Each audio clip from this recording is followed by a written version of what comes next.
Assalamualaikum warahmatullahi wabarakatuh. Kembali lagi dengan saya Irmana Rizky, mahasiswa Ilmu Hukum Fakultas Ilmu Sosial dan Ilmu Politik Universitas Maritim Raja Wali Haji. Nah, di video sebelumnya kita sudah membahas tentang materi land reform. Nah, selanjutnya kita akan membahas tentang materi gugatan rekonvensi yang mana materi ini terdapat pada hukum acara perdata. Langsung saja kita simak pembahasannya. Yang pertama, kita harus mengetahui terlebih dahulu apa yang dimaksud dengan gugatan rekonvensi.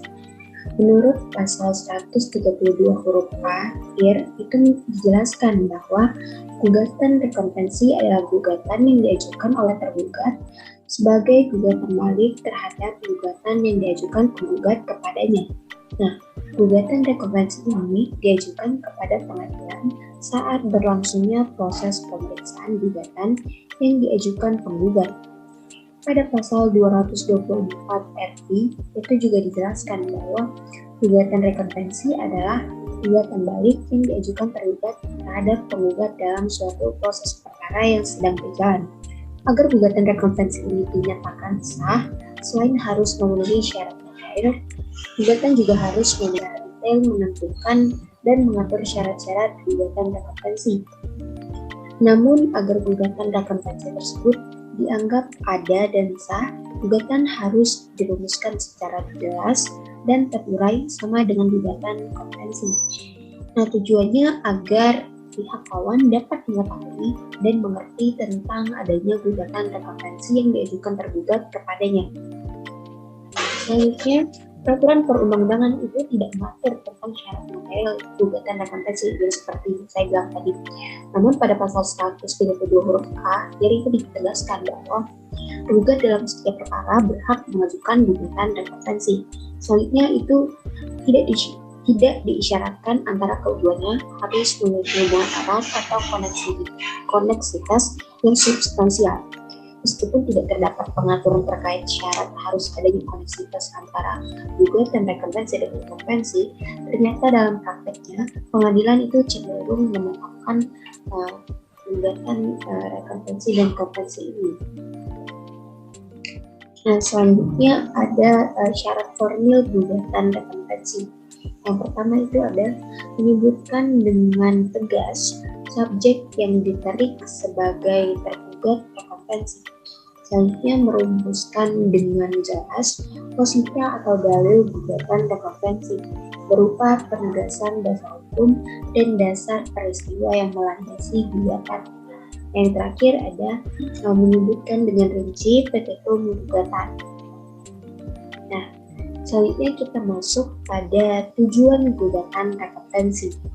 Yang pertama itu ada tujuannya adalah menegakkan asas peradilan sederhana. Selanjutnya menghemat biaya dan waktu, dan yang terakhir itu untuk menghindari putusan yang saling bertentangan. Nah, selanjutnya kita masuk pada hal-hal yang perlu diperhatikan dalam mengajukan gugatan rekonvensi. Yang pertama itu menurut pasal 132 ayat 2 RB, pasal 158 RBG, gugatan rekonvensi harus diajukan selambat-lambatnya sebelum pemeriksaan atau pembuktian. Jadi kita sudah adanya pembuktian itu tidak bisa dilakukan adanya gugatan rekonvensi. Selanjutnya menurut pasal 132 ayat 2 dan 156 ayat 2 RPJ itu jika dalam pemeriksaan tingkat pertama tidak diajukan gugatan rekonvensi, maka dalam pemeriksaan tingkat banding itu tidak dapat dilakukan gugatan rekonvensi. Hanya tidak boleh mengajukan gugatan rekonvensi itu sebelum pemeriksaan tingkat pertama. Selanjutnya, jika dalam gugatan rekonvensi dicabut, maka gugatan rekonvensi tidak dapat dilanjutkan. Nah, yang terakhir, gugatan dalam konvensi dan rekonvensi itu diperiksa dan diputus dalam satu putusan, kecuali jika menurut pendapat hakim salah satu dari gugatan dapat diputus terlebih dahulu. Nah, pada pasal 132 huruf B angka 1 itu dijelaskan bahwa waktu pengajuan gugatan referensi ini wajib dilakukan bersama-sama dengan pengajuan jawaban. Apabila gugatan referensi tidak diajukan secara bersama-sama dengan jawaban, maka akan mengakibatkan gugatan referensi dianggap tidak memenuhi syarat formil yang mengakibatkan bahwa gugatan tersebut tidak sah dan harus dinyatakan tidak dapat diterima. Selanjutnya, penggugat referensi itu harus menyampaikan gugatannya secara rinci, peristiwa kejadian dan peristiwa hukum yang dijadikan dasar gugatan.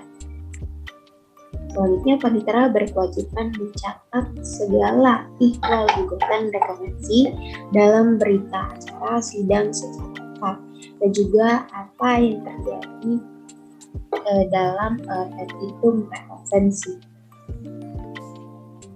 Baik, segitu saja materi yang dapat saya jelaskan. Terlebih dan kurang jika ada salah kata, saya mohon maaf. Wabillahi taufiq wal hidayah. Wassalamualaikum warahmatullahi wabarakatuh.